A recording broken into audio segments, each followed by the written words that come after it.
Mini dairy plant হচ্ছে একটি ছোট আকারের দুধ প্রক্রিয়াজাতকরণ ইউনিট, যেখানে কাঁচা দুধ সংগ্রহ করে তা পাস্তুরাইজেশন, কুলিং এবং প্যাকেজিং এর মাধ্যমে বাজারজাত করার উপযোগী করে তোলা হয়।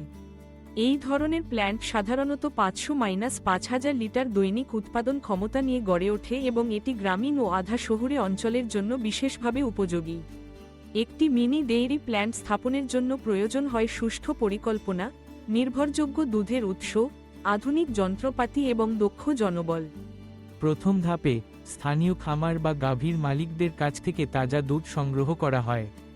এরপর দুধকে প্রাথমিকভাবে পরীক্ষা ও পরিশোধন করা হয়, এতে পানির পরিমাণ, ফ্যাট এবং অন্যান্য মান পরীক্ষা করা হয় যেন দুধের গুণগত মান বজায় থাকে।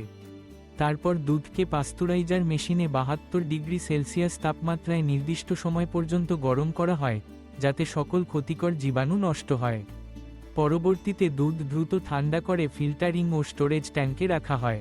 মিনি ডেইরি প্ল্যান্টে দুধ থেকে দই, ঘি, মাখন, পনির ইত্যাদি বিভিন্ন দুগ্ধজাত পণ্যও প্রস্তুত করা যায়।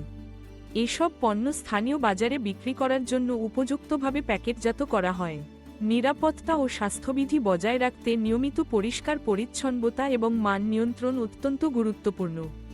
মিনি ডেইরি প্ল্যান্ট গ্রামীণ অর্থনীতিতে ব্যাপক অবদান রাখতে পারে। এটি কর্মসংস্থানের সুযোগ তৈরি করে এবং দুধের ন্যায্য মূল্য নিশ্চিত করে। এছাড়া স্থানীয় পর্যায়ে পুষ্টিকর দুগ্ধজাত পণ্য সহজলভ্য হয়, যা জনস্বাস্থ্যের উন্নয়নে সহায়ক।